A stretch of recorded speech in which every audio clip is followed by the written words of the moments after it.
धन्यवाद अध्यक्ष महोदय। स्थगन प्रस्ताव के माध्यम से आपने मुझे बोलने का मौका दिया। अध्यक्ष महोदय, 2 साल पहले सुजानगढ़ में बजट घोषणा में स्टेडियम की घोषणा हुई। युवाओं की बहुत बड़ी मांग थी और उस मांग पर स्टेडियम बनाने की, खेल मैदान बनाने की सुजानगढ़ में घोषणा हुई। उसके बाद सरकार आज तक उसकी जमीन उपलब्ध नहीं करवाई पाई। 4 हेक्टेयर जमीन की जो खेल विभाग ने मांग रखी, इसके लिए बजट भी पीडब्ल्यूडी को सरकार ने आवंटित कर दिया गया। पर फिर सुजानगढ़ का सिंघी परिवार, जो भामाशाह परिवार है, वो आगे आया और उस सिंघी परिवार ने अपने शहर के एकदम निकट, लगभग शहर के अंदर ही 3 हेक्टेयर से ज्यादा जमीन थी, वो जमीन देने की घोषणा की। उसके लिए उन्होंने दान पत्र लिख दिया सरकार को कि मेरी ये 3 हेक्टेयर जमीन है, इसको लेकर इसमें आप स्टेडियम का निर्माण कर लो। पर विडंबना है कि आज तक खेल विभाग ने उस जमीन का कब्जा अपने पास नहीं लिया है, न ही कोई निर्माण करने की आगे कोई बात बढ़ाई है, न ही अपनी तरफ से कोई जमीन की पहल हुई है। और युवाओं में बहुत बड़ी निराशा है कि 2 साल होने को आए हैं, बजट उसका पीडब्ल्यूडी के पास आया हुआ है, पर खेल विभाग बिल्कुल भी रुचि नहीं दिखा रहा स्टेडियम की बनाने की। इसलिए मेरी सरकार से मांग है, स्टेडियम को बनाए। वहीं दूसरी ओर जो पुरानी जगह शहर के बीच में एनके लोहिया स्टेडियम, जिसकी जमीन भामाशाह ने दी थी और जिसमें खेल की गतिविधियां होनी चाहिए थी, पर विडंबना यह है कि नगर परिषद उसको लगातार समय समय पर व्यावसायिक गतिविधियों के लिए किराए पर दे देता है। महज 5-7 हजार रुपए के लिए उस जमीन को मेला लगाने के लिए, कोई स्टॉलें लगाने के लिए या इन तरह की व्यावसायिक गतिविधियों के लिए रेंट पे दे देता है और खेल की गतिविधियां रुक जाती है। युवा में बहुत बड़ी नाराजगी है। इसलिए मेरी सरकार से मांग है कि एनके लोहिया स्टेडियम को व्यावसायिक गतिविधियों के लिए देना बंद करे और जल्द से जल्द जो सिंघी परिवार ने जमीन दी है उस पर खेल स्टेडियम का निर्माण कराए, जिसका बजट आया हुआ है। या अन्य कोई जमीन अगर आपके पास है तो वहां बना ले, पर शहर के अंदर या शहर के नजदीक होनी चाहिए, इसलिए तुरंत इसको बना जाए। धन्यवाद। सुजानगढ़ विधायक मनोज मेघवाल ने बुधवार को राजस्थान विधानसभा में सुजानगढ़ के खेल प्रेमियों के लिए खेल स्टेडियम की मांग का उल्लेख करते हुए विधानसभा में आवाज उठाई। गौरतलब है कि गत दिवस ही नगर परिषद में एनके लोहिया स्टेडियम में लगे मेले को हटाने की मांग को लेकर नगर परिषद में खेल प्रेमियों द्वारा 2 घंटे तक नारेबाजी धरना दिया गया। खेल प्रेमी ने बताया कि 10 अप्रैल को खेल स्टेडियम में आईपीएल की तरफ पर रात्रिकालीन क्रिकेट प्रतियोगिता आयोजन किया जाना प्रस्तावित है। प्रतियोगिता को लेकर 26 फरवरी को नगर परिषद में सूचना दी गई थी। बावजूद खेल प्रेमियों की परमिशन न देकर निजी स्वार्थ को देखते हुए मेले वाले को परमिशन दी गई है। इस संबंध में नगर परिषद में ज्ञापन भी दिया गया। 10 अप्रैल से इस एसएनए मिलन टूर्नामेंट होना था, रात्रिकालीन टूर्नामेंट होना था। उसमें सभी खिलाड़ी, आसपास के क्षेत्र के खिलाड़ी थे, ऑक्शन से सभी खिलाड़ी खरीदे गए थे और सभी मीडिया में ये खबरें आई थी और 10 अप्रैल से ये टूर्नामेंट होना था। और हमने नगर पालिका, एसडीएम साहब और पुलिस थाना से भी जितनी परमिशन थी उसकी हमने रिक्वेस्ट डाली हुई थी और हमें ना देकर इन खेल जो ये मेला लगता है उनको परमिशन दे दी गई थी। इसीलिए हमने उनको परमिशन 15 तारीख तक दी थी। इसलिए हमने सबने आवाज़ उठाई है कि ये जो ग्राउंड है हमें 5 तारीख से पहले खाली चाहिए ताकि हमारा ये टूर्नामेंट है 10 तारीख तक हो सके। किससे वार्ता हुई है, क्या आश्वासन मिला है? अभी हम यहाँ पर आए, आयुक्त साहब तो यहाँ पर मौजूद नहीं थे और सभापति भी यहाँ पर मौजूद नहीं थे। हमारी बात यहाँ पे जयन साहब से हुई है और उन्होंने हमें ये आश्वासन दिया है कि आपका ग्राउंड 5 तारीख को आपको मिल जाएगा। जिसके नाम से कांपते थे चंबल के बीहड़, आज उसी को मिली जान से मारने की धमकी। ऐसी खबर, वायरल वीडियो खबर के तहत हम आपको दिखा रहे हैं। जगन गुर्जर के नाम से दूर दूर तक कांपते थे लोग। वहीं आपको बता दें, पूर्व मुख्यमंत्री के महल धौलपुर स्थित, उसको उड़ाने की धमकी भी दी थी एक समय जगन गुर्जर ने इस संबंध में अपने रिश्तेदार के खिलाफ थाने में रिपोर्ट दर्ज कराते हुए मीडिया को जानकारी दी। सो रहा था तो समझे, जब भी फ़ोन आया तो 3 बार जब मैंने उठा लिया, मुझे मारने की धमकी दी, तो जान से मार रहे हैं हम। रिंकू सनक शंकर ने, मैं बाड़ी मकान में सो रहा था, मैं बाड़ी कोतवाली नहीं फैलता रही। ये कौन है रिंकू सनक शंकर? इससे कोई पुरानी रंजिश? कोई मेरी कोई रंजिश नहीं। आपने कोई दर्ज वगैरह कराई है? FIR दर्ज कराई बाड़ी कोतवाली। क्या कार्रवाई हुई है अभी तक? पता नहीं कार्रवाई करी कि नहीं करी है। पुलिस वाले फ़ोन लगाए, उनसे भी गाड़ी दी, उनसे भी गाड़ी करो तो कई बार फ़ोन लगाए। कल दिनांक करीब 16 मार्च को 2 या 3 बजे के करीब जगन गुजर ने बाड़ी थाने पे उपस्थित होकर एक एप्लीकेशन अपने खुद के खास भांजे के खिलाफ दी कि उसके खास भांजे ने जगन गुजर को फ़ोन पर जान से मारने की धमकी दी है। इस पर परिवार को हमने जांच में लिया और मेरे थाने के हेड कांस्टेबल ने इसके भांजे से उसके फ़ोन नंबर पर बात की तो उसने बताया कि वो अभी गुजरात में मजदूरी करता है और इन दोनों के मध्य कल या परसों में आपस में बात हुई थी जगन और इसके भांजे के बीच में। तो जगन ने उसको गाली दी थी और इसके भांजे ने जगन को गाली दी थी, ऐसा उसने बताया था फ़ोन पे। और उसने कहा है कि वो जैसे ही फ्री होगा वो जांच में सहयोग करने के लिए थाने पर उपस्थित आएगा। निकटवर्ती बिदासर थाना क्षेत्र में लगभग 3 माह से हो रही चोरी करने वाले गिरोह का पर्दाफाश करते हुए बिदासर पुलिस ने नगरवासियों की सहयोग से अंतर्राज्यीय गैंग के एक शातिर चोर को गिरफ्तार कर देर शाम न्यायालय में पेश किया। 3 दिन का पुलिस ने रिमांड लिया है। कस्बे में लगातार हो रही चोरी की घटनाओं को लेकर जिला पुलिस अधीक्षक जय यादव ने गंभीरता से लिखते हुए थानाधिकारी कैलाश चंद्र यादव को रात्रि में गश्त के अलावा निजी वाहन व दुपहिया वाहन के अतिरिक्त जाब्ता लगाकर कस्बे में गली मोहल्ले से प्रभावी गश्त लगाने को कहा, जिस पर थानाधिकारी ने नेतृत्व टीम ने चोरी की घटना को क्षेत्र में हुई अनेक घटनाओं को अंजाम देने वाले अंतर्राज्यीय चोर गिरोह के सदस्यों में मुख्य सदस्य को गिरफ्तार किया। इस संबंध में थानाधिकारी ने बताया, सर में करीब 4 नकबजियाँ हो चुकी हैं। पुलिस थाने का जाब्ता त्योहारों के टाइम में कानून व्यवस्था में बिजी रहा। इसी का फ़ायदा उठाकर जोधपुर के अंतर्राज्यीय गैंग जो अभी जमानत पर हाल ही में छूट के आए हैं, जिन्होंने आते ही लगातार 3 वारदात बिदासर में कर दी। उसी दिन उन्होंने सांडवा में भी वारदात की है। तीनों वारदात में 4 जने हैं, जिसमें से एक शाहरुख को गिरफ्तार कर लिया गया। चारों जने ही जोधपुर के रहने वाले हैं और ये चोरी की मोटरसाइकिल यूज़ लेते हैं। और जो आज मोटरसाइकिल जो चोरी की पकड़ी गई है वो भी लालकोटी थाने में 22 तारीख को मुकदमा दर्ज है चोरी का। इन्हीं में से एक उमरदीन जो सुजानगढ़ में सम्राट होटल के पास में उसने मकान बना लिया, पिछले 6 साल से रह रहा है। उसके पास में ये बाकी सदस्य उसके पास में आते हैं और उमरदीन के साथ ये दिन में रेकी करते हैं और सूने मकान ढूंढते हैं। तो बिदासर में सारी वारदातों में ये दिन में इन्होंने रेकी करी है और रात के टाइम में सूने मकानों में इन्होंने हाथ साफ किया है। इनमें बाकी सदस्यों को शीघ्र ही हम नज़दीक है पकड़ लेंगे 1-2 दिन में ही। और सभी का जो वारदातें हुई हैं उनमें 100% बरामदगी के प्रयास जारी हैं और हो जाएगा जहाँ तक मेरा मानना है।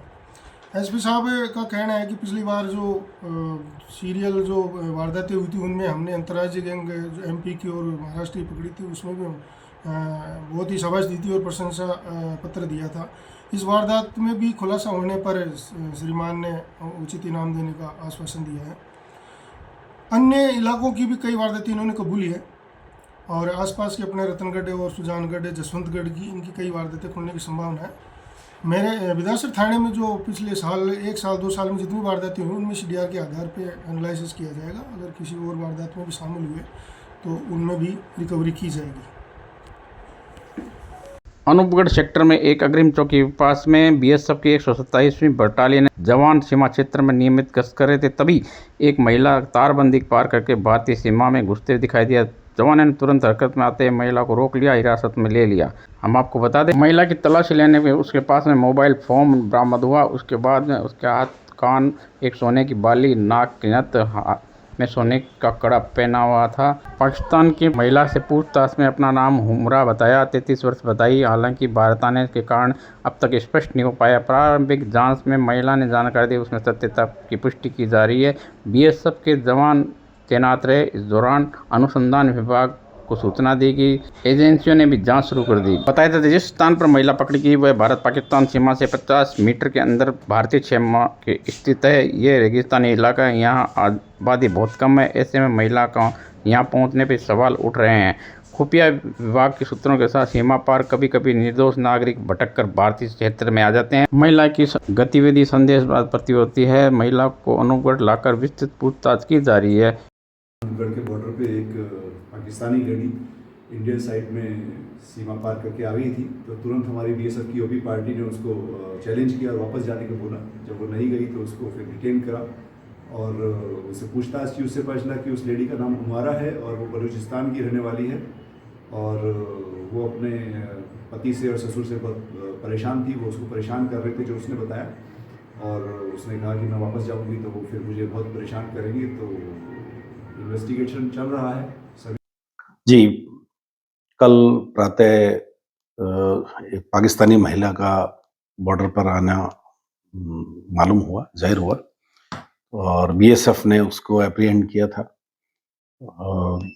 प्रथम दृष्टया ऐसा प्रतीत होता है कि वो स्ट्रेस में थी और अपने घर वालों से तंग आकर के वो बॉर्डर की तरफ उसने कूच किया था। हालांकि इन्फिल्ट्रेशन की कोई ऐसी घटना नहीं हुई। फिर भी शक के आधार पर उससे पूछताछ किया जाना आवश्यक है, तो जॉइंट इंटरोगेशन सेंटर उसको भिजवाया जा रहा है, जहां भिन्न भिन्न जो इंटेलिजेंस एजेंसीज हैं वो उनसे संयुक्त रूप से पूछताछ करेगी। किसी तरह का कोई और फैक्ट सामने आएगा तो उसके अनुरूप फिर कार्रवाई की जाएगी। सुजानगढ़ के छापर रोड स्थित डीटीओ ऑफिस के पास में गोपाल जी नमकीन नाम की एक फैक्ट्री 2023 में स्टार्ट हुई थी, जो कि प्रसिद्ध ब्रांड के नाम में गोपाल जी नमकीन के नाम से दूर दूर तक प्रसिद्ध थी। अब ये फैक्ट्री सेल आउट के लिए निकाली गई है। हम आपको बता दें, छापर रोड स्थित ये फैक्ट्री है। 2023 में इसको प्रारंभ किया गया था। नामी प्रसिद्ध हलवाई गोपाल जी गुजर जिनके नाम से ये फैक्ट्री है। 500 गज से अधिक जगह में ये फैक्ट्री बनी हुई है। हम आपको ये भी बता दें, चालू कंडीशन, रनिंग कंडीशन में गोपाल जी ब्रांड नमकीन की फैक्ट्री बिकाऊ है। बेचने के लिए स्वयं गोपाल जी हलवाई गुजर ने बताया कि हम इस फैक्ट्री को बेचना इसलिए चाहते हैं कि हमारा अब उद्देश्य दूसरा व्यवसाय करने का है। कोई भी इच्छुक ग्राहक इस नमकीन फैक्ट्री को लेना चाहे तो संपर्क कर सकते हैं। हनुमान दोरा स्थित उनका मकान है। और ये भी बता, गोपाल जी हलवाई ने जानकारी देते हुए बताया कि हम हमारे नमकीन, पापड़ और मार्का सहित इस प्रॉपर्टी को सेल आउट करना चाहते हैं। ये 2 तल्ला बिल्डिंग है। इस संबंध में गोपाल जी ने मीडिया को बताया। नमस्कार, मैं गोपाल गुजर हलवाई, डीटी ऑफिस के पास गोपाल जी नमकीन की फैक्ट्री हमने आरंभ की थी 23 की साल जुलाई में। जो हम क्या है कि अच्छा मार्का है, अच्छी सेल माल चल रहा था। मेरा लड़का दूसरा बिजनेस करना चाहता है, इसलिए ये प्रॉपर्टी हम बिल्डिंग सहित 2 तल्ला बिल्डिंग है। गोपाल जी पापड़, गोपाल जी भुजिया, गोपाल जी मसाला, गोपाल जी मिर्चा, हल्दी, धनिया, सब मार्का सहित ही हम इसको सेल करना चाहते हैं। और इसमें 518 का ज़मीन है, जो 2 तल्ला बिल्डिंग है। तीनों तरफ रास्ता है, जो रोज निकाली हुई है। तीनों तरफ सड़क बनाई हुई है और डीपी भी खुद की 5 लाख की ली हुई है। और मार्का सहित ही फैक्ट्री देना चाहते हैं। और इसमें अच्छे माल की क्वालिटी, सेल में कोई कमी नहीं थी। मैं और लड़का मेरा दूसरा बिजनेस करना चाहते हैं। लड़के को ये बिज़नेस बड़ा बिज़नेस है मेरे के, मैं अकेला आदमी हूँ, मेरे बस की सौदा नहीं है, इसलिए इसको बिक्री के लिए हम देना चाहते हैं। छापर रोड डीटी ऑफिस के पास में है। खाली फैक्ट्री, पूरी फैक्ट्री लेना चाहिए तो बेचवाड़ी की है, और खाली बिल्डिंग लेनी चाहिए 2 तल्ला तो आप देख के संपर्क करें। इसमें नीचे 6 दुकानें हैं जो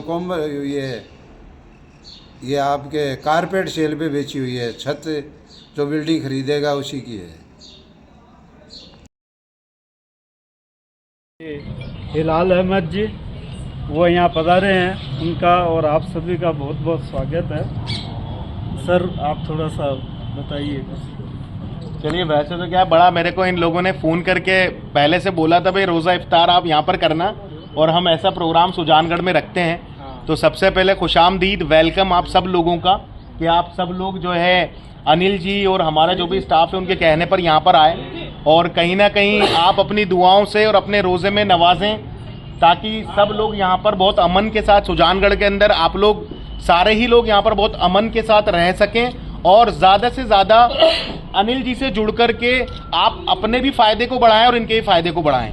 तो रोज़े का मौका है, तो आप सब लोग दुआ करें इसके लिए। ज़्यादा इसके अलावा और कुछ नहीं चाहूँगा, और हमेशा ऐसे ही मिलते रहें, आपस में एक दूसरे के साथ मिल करके रहें। सुजानगढ़ की जेबी रोड स्थित तिरुपति ट्रेडर्स जेके लक्ष्मी सीमेंट लिमिटेड की ओर से मुस्लिम समुदाय को गुरुवार शाम रोजा इफ्तार पार्टी का आयोजन किया गया, जहां इस दावत में सैकड़ों रोजेदारों ने रोजे खोलने से पूर्व नमाज अदा करके देश प्रदेश में अमन व चैन की खुशहाली की कामना की। इस दौरान regional head Hilal Ahmad, sales promoter Om Prakash Lahoti, तकनीकी regional head RP Meena, marketing officer Rohit Tak, officer Parmanand Yadav, marketing executive Vikas Swami, Mukesh Kumar, Anil Khudiya, Surendra Khudiya, Subhash Khudiya सहित तिरुपति ट्रेडर्स के लोग उपस्थित थे। जहां पर HDFC बैंक की डिप्टी मैनेजर अनसुया दायमना ने सभी रोजेदारों का स्वागत कर बैंक की फिक्स डिपॉजिट स्कीम के बारे में पेपर के द्वारा बताया। बैंक के कर्मचारी मौजूद रहे। इस दौरान वरिष्ठ नागरिक ने बताया।